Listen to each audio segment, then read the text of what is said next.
So if you're not familiar with lawful money, I'm going to explain to you what I did just now.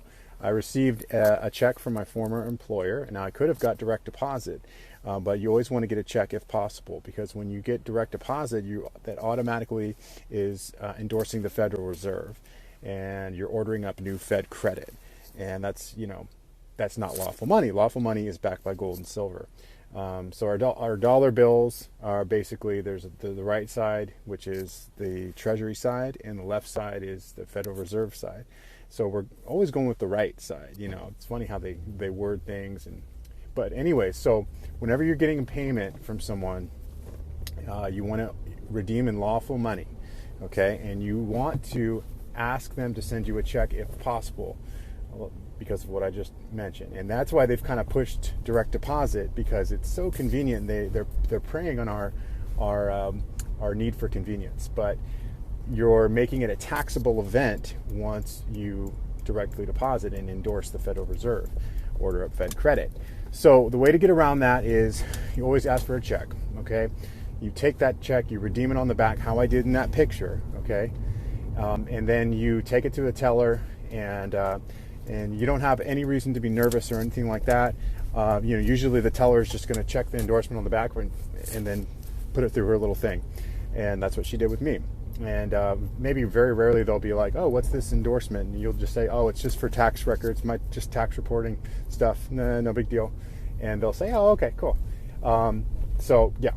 Okay, and so when you're endorsing that way, you're redeeming in lawful money. You're demanding that you get paid in lawful money, backed by gold and silver. It's not legal tender. Legal tender is those Federal Reserve notes that are debt instruments. It's just like IOUs, just like passing around IOUs. So what we want to do is endorse, we want to not endorse the Federal Reserve. We want to redeem in lawful money and just make it, it's all about our intention. So we're making our intention known. So that's why we're endorsing that way.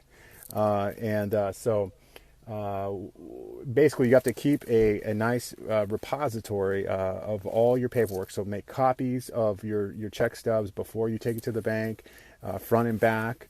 And then you always, keep everything in a file. And so when it comes tax time, you can send in your tax returns, and you put in line 21 of your tax returns, lawful money. So as a form of income. And so we're doing all this to save 40%. So we get our money back. We don't endorse the Federal Reserve, and we don't hike up the $1 trillion federal debt. And we make our income not taxable events, so we don't have to give away our 40%. Like they steal it, and we get our refunds back. And so we can, if we do this, we can actually put the big banks out of business, and we can make them have to liquidate their assets to, cover all this lawful money, and we can pay off the national debt.